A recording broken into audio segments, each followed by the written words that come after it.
Coucou, c'est Gwen pour Effet Papillon. On se retrouve pour le dernier tirage astro, celui des Gémeaux pour le mois de février 2025. On va commencer par tirer une carte de l'oracle de la quête spirituelle pour voir si on a un premier message.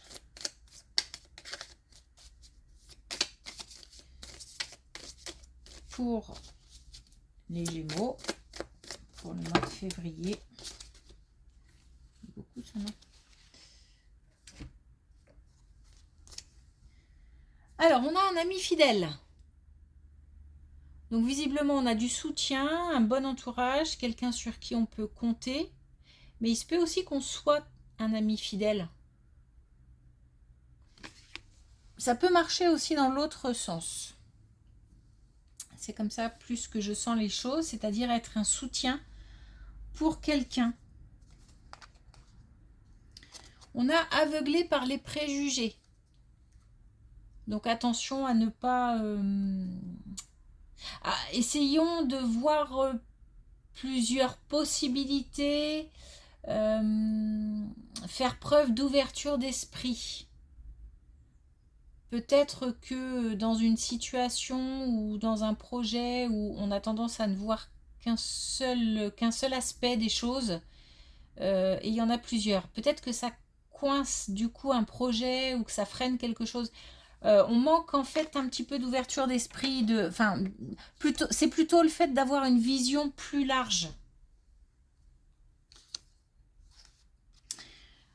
Ouvrez-vous au monde, justement, il y a vraiment une histoire d'ouverture, peut-être aussi aller voir un peu ce qui se passe ailleurs ou ce que les autres font. D'autres entreprises ou comment feraient les amis pour telle ou telle situation. Et puis justement, c'est ce qui permettra, faites-les grandir, En fait, j'ai moi le sentiment là qu'on est coincé dans quelque chose. Un projet qu'on aimerait voir aboutir, faire avancer et qui coince. Mais c'est parce qu'en fait, il y a d'autres... il y a quelque chose à côté duquel on est passé, à côté de laquelle on est passé. Il y a, il y a une autre porte et on ne l'a pas vue. C'est pour ça que j'ai le sentiment qu'il faut élargir le regard en fait.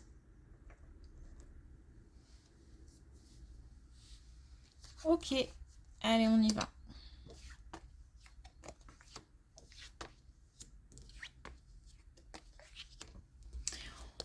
Alors on a dépassé un obstacle à la maison. Alors petite précision, ça peut aussi être un lieu où on a de la montagne.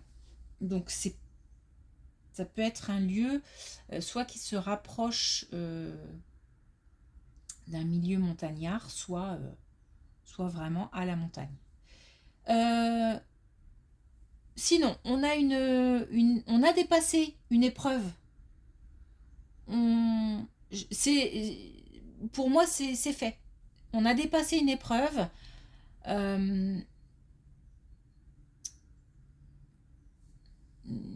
C'était... il a fallu batailler.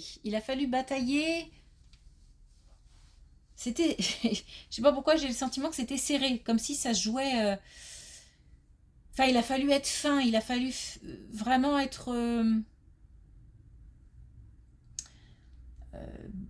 bien peser, par exemple dans la communication, bien peser ses mots, faire preuve de beaucoup de diplomatie aussi, pas mal prendre sur soi, j'ai l'impression aussi.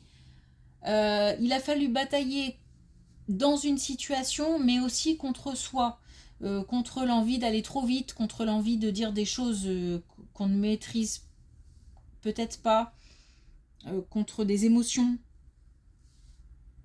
En tous les cas, ça va beaucoup mieux. On a vraiment quelque chose qui s'est transformé, comme si c'était le jour et la nuit. On a lâché, on a dépassé.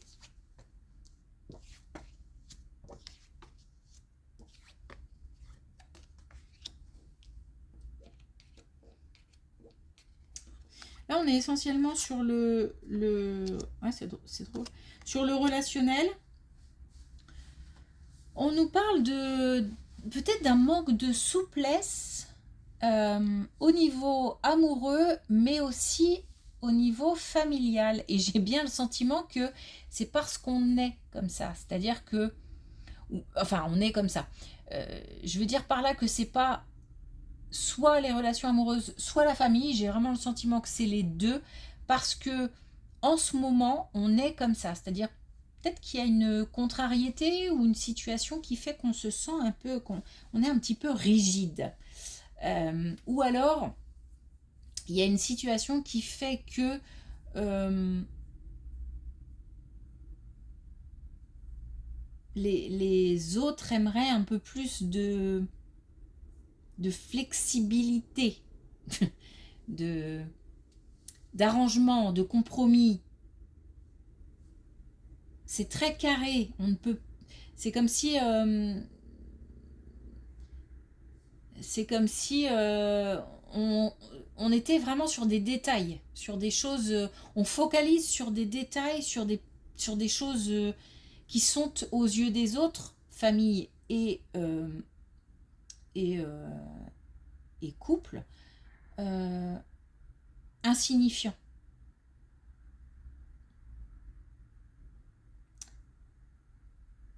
On a la nuit qui est importante. Donc, je pense que la nuit, ça cogite pas mal. Ça, on a peut-être des insomnies parce que on a une situation préoccupante et on aimerait bien trouver des solutions.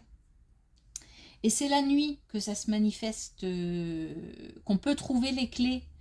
Euh, alors, soit dans les rêves, on peut faire la demande aussi avant de s'endormir, euh, pour que éventuellement une solution apparaisse en rêve, qui veut dire qu'il faut faire attention à ses rêves.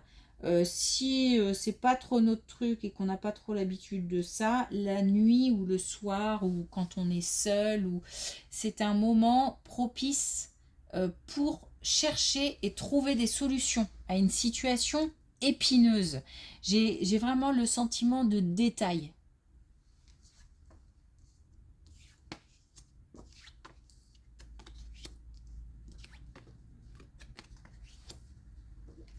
Bon, très clair.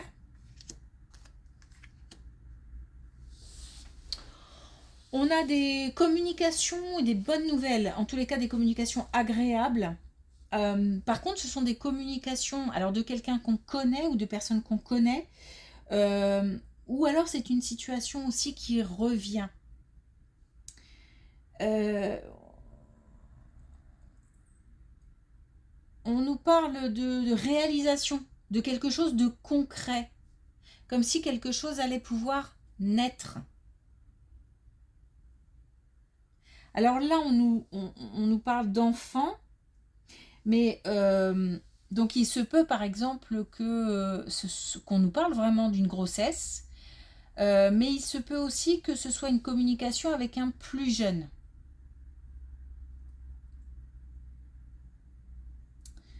Donc on a en fait, euh, c'est comme si on avait eu une situation ou une relation qui avait demandé de lâcher prise. Quelque chose peut-être qui n'avançait pas, qui n'aboutissait pas, n'arrivait pas. Et il a fallu lâcher prise, comme si on avait limite fait le deuil. Alors ça peut être par exemple une communication avec un plus jeune.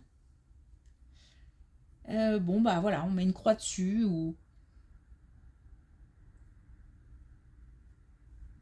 Et, euh, et là ça revient, on a de nouveau la possibilité. Ou alors une bonne nouvelle par rapport à un enfant. Et on a quelque chose qui peut se réaliser, qui peut se concrétiser après cette période.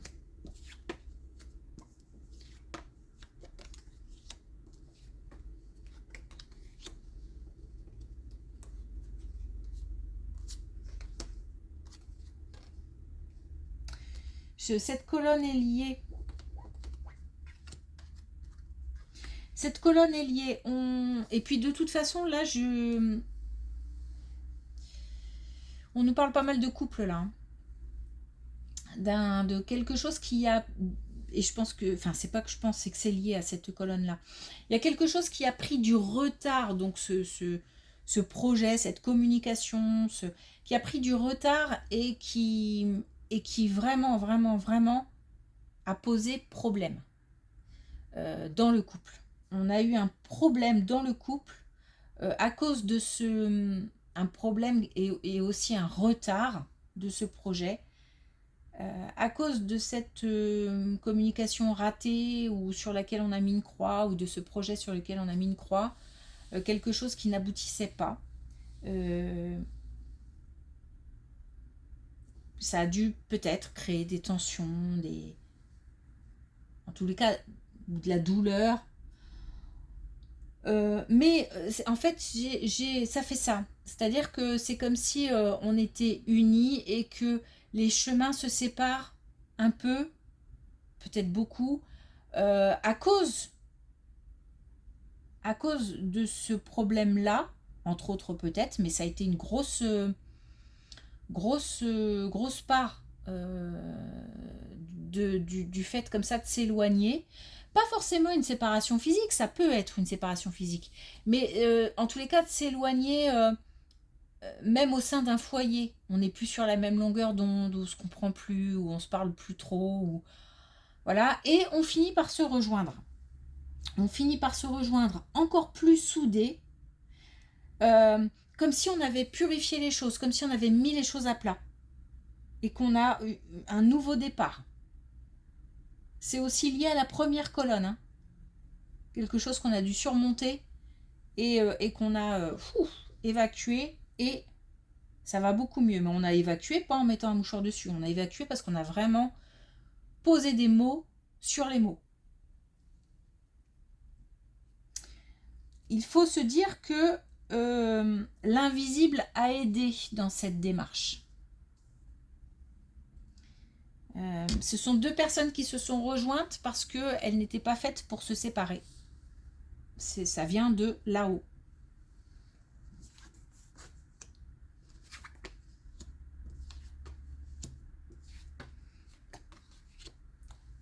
On a de nouveau l'au-delà ou l'invisible, qui intervient dans une situation, cette fois-ci liée à l'aspect financier. Donc on a quelque chose qui arrive assez vite. Un problème ou en tous les cas des soucis, c'est-à-dire que c'est pas forcément concret, mais c'est dans la tête. Mais il se peut quand même, attention, que ce soit concret, hein. Un problème dans le domaine financier qui demande des éclaircissements.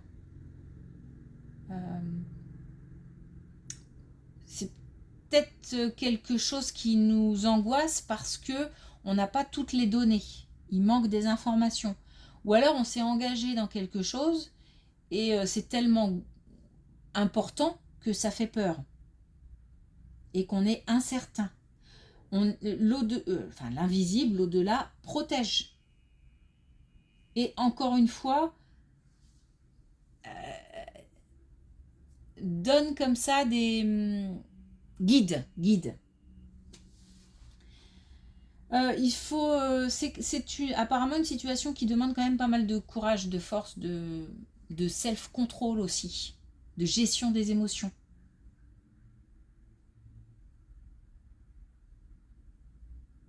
Je ne donne pas d'indication sur sur la finalité, est-ce que ça va bien se finir ou pas, parce que je n'en ai pas.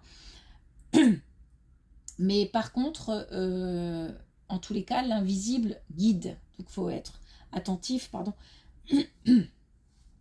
aux signes. Et puis ouais, aux messages qu'on pourrait avoir.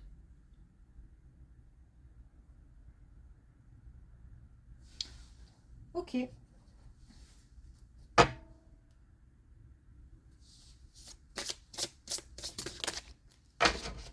Alors, un dernier message avec les clés du destin.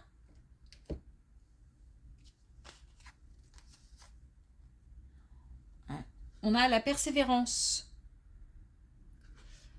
Remonte tes manches, ce que tu vises fait sens dans ta vie. Donc on est bien sur le fait de ne pas lâcher prise sur quelque chose, c'est-à-dire que on doit garder un cap en fait. Voilà, c'est plus ça que je veux dire, garder un cap. Garder un cap parce qu'on a des choses à faire évoluer, des projets, là on l'a, hein, à faire grandir, des choses à faire évoluer, mais on nous demande de faire preuve d'ouverture d'esprit, de plus de largesse, de souplesse, de flexibilité pour que les choses se mettent en place. Et du coup, de persévérance. Ok.